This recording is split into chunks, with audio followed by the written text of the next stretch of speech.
Good afternoon. It is Anand Shrikar. I am sitting here in my home office in Los Angeles. Let me introduce myself. I'm Anand Shrikar. I'm the founder president of a management consulting company named EngineerSoft Inc. I established this company in 2011. And what we do, we provide management consulting services to Fortune companies like Microsoft, AT&T, T-Mobile. We manage their big IT projects. We also manage their business transformation projects. And we also do the integration of merger and acquisition. Today I'm talking about the support system. Support system is very important for so many people, particularly if you're coming from India or you live in India or even born in India. People are so worried about support system. There must be a support system around them. If there's no support system around them, they get nervous, they feel insecure. So the support system is a good thing, but in other way, it kind of hinders you to take risks because you're always looking for support system. It will be difficult for you to take risks in life. So let me give an example about the support system, how I was able to cut off the support system when I came to United States. So I came to USA in 2000. I landed at Dallas Airport on the 18th April of 2000,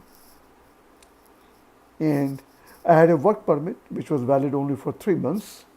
So an American company has sponsored my work permit. They promised something very, very big, that something great waiting for me here in this country, and I can do some great things here. So I came here, I landed into Dallas International Airport. From there, one of the HR managers, he drove me to a very small place called Louisiana in Houma. I used to live in Delhi, and then for me it was very frustrating that when I checked into my apartment in a very small city called Houma, I didn't get a very good impression about being here, to be very honest. Next day I go to the office, and the HR manager told me he was trying to, he started the first to place me on some of the projects. So I'm an engineer, I had great management experience in India. I used to manage big projects there. I was a general manager project with a big German multinational. So I came here to do something better. So I go to the office. The HR manager told me, he took me to the Social Security office to file an application for getting a Social Security. And then he started looking for opportunities for me. So what this guy was doing, he was basically going to dice.com and trying to put my resume there and trying to place me. A week passed, no progress. Then I told him, Mike, what happened? I'm not getting any calls even. I'm not getting any interview calls. Then he told me he's trying. I'm trying, my friend. I told him, what you're trying about? You are just going to dice.com and trying to send an application. I could have done it myself while sitting in Delhi. And then once I got a project, I could have landed here. So I came here leaving something very important there. I was managing a huge project in Delhi. I came here. And then you are trying to use dice.com to place me.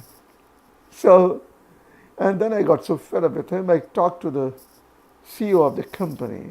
His name was Michael Benoit.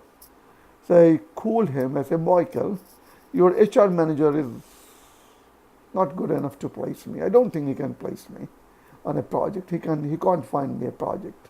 And I will be sitting here getting bowed in your office. Uh, so I think I should take over the job of placing myself. So basically I took over immediately and I started talking to the client on the phone, and within 2 weeks I got a contract. So I got a contract with one of the biggest automotive company in the world, It was Delphi Automotive. The place was Troy, Michigan. I got a contract. By the time I had got my social security, I took a driving test. I passed the driving test and I got a driving license. The beauty about Louisiana those days in 2000 was that you can go to for a written test, you pass the driving test, you can take a road test immediately the same day. Once you take the road test, you pass the road test, then they will issue a driving license immediately. They, they took my picture, so everything was done the same way, same day. I took the written test, passed it. I went for the driving test. I borrowed the car, an old Toyota Camry car from one of my co-workers. And then I went for a road test, passed it, and I got my driving license. So by the time I got my first project, I basically got my driving license, my social security. But since I was sitting on bench, if you work in IT, there's always concept of bench. So if you're sitting on, what they mean by bench, that your employer does not pay you full salary. They will pay you a kind of maintenance allowance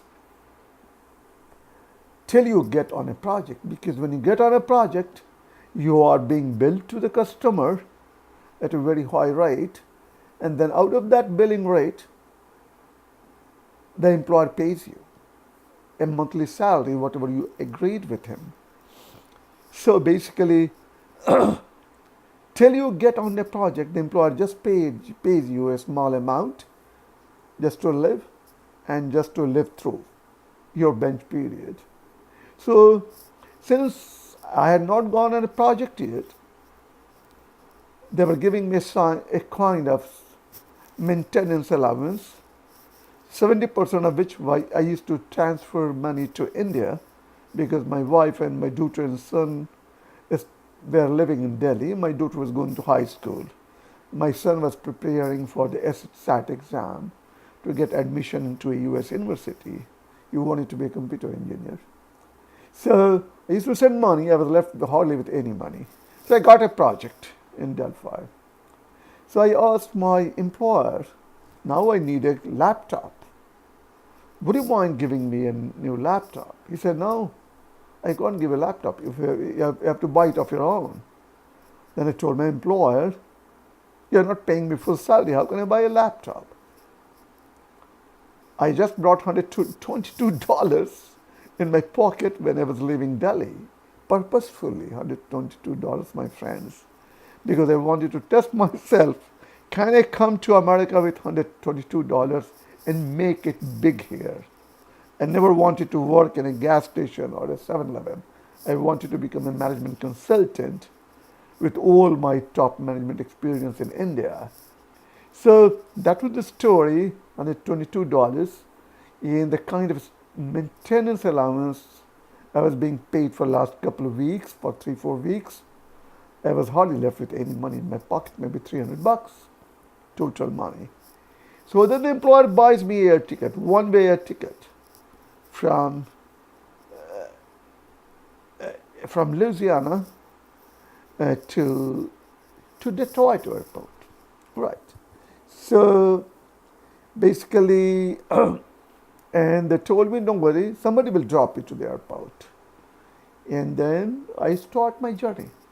My first journey from Louisiana, Houma, to Detroit airport, where I was supposed to start working on a project with one of the biggest automotive companies in the world. With $300 in my pocket, no credit card, no laptop, just 2 suitcases, which I had bought from India with myself, which I brought from India with myself, with my newly stitched suits and pant and ties and all of that, and shoes and running shoe, all of that. So I didn't know what to do in Detroit because I had no credit card. I couldn't book a hotel even.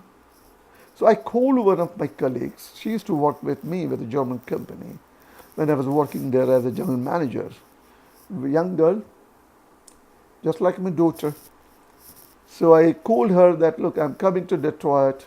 I don't know where to stay. It is a new place to me. She told me, don't worry, Mr. Schraker. I will send my husband to pick you up.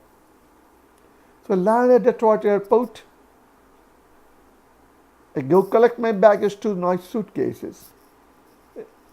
No handbag because I didn't have a laptop. Come out of the Detroit airport.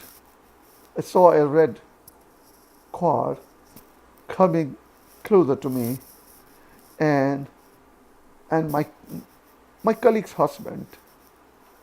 I knew him. We have met each other in Delhi. So he came, shook my hand, put my luggage in the trunk, and he drove. So we drive to his home, a two-bedroom apartment, two-bedroom, two-bath apartment in Auburn Hills, Michigan. Nice place. They had a small daughter, 1-year-old daughter, Simran, beautiful baby. So I go there. They offer me a nice dinner. It's already kind of 8 o'clock in the evening. We chat a bit, and I told him, how do I go to my office tomorrow? Then Sachin, her husband was Sachin. Sachin tells me, no worries, sir. I will drop you there in the morning. So in the morning at 7:30 we start. From Auburn Hills we go to Troy. He drops me at work. I go to work. My first day on a project in the United States.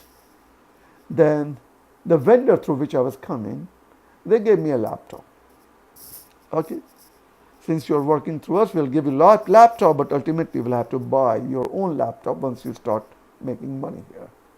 Gave me a laptop. I get introduced, get my laptop set up, get my system set up. In the evening, Sachin comes and picks me up. We had nice dinner again. And then I asked him, how do I go to work tomorrow? He told me, Sachin tells me, no worries, sir, I will drop you. I didn't feel very comfortable with the idea that he should be dropping me every day. So I told him, why should you drop me? I didn't come here to become a burden on you or your wife or anybody.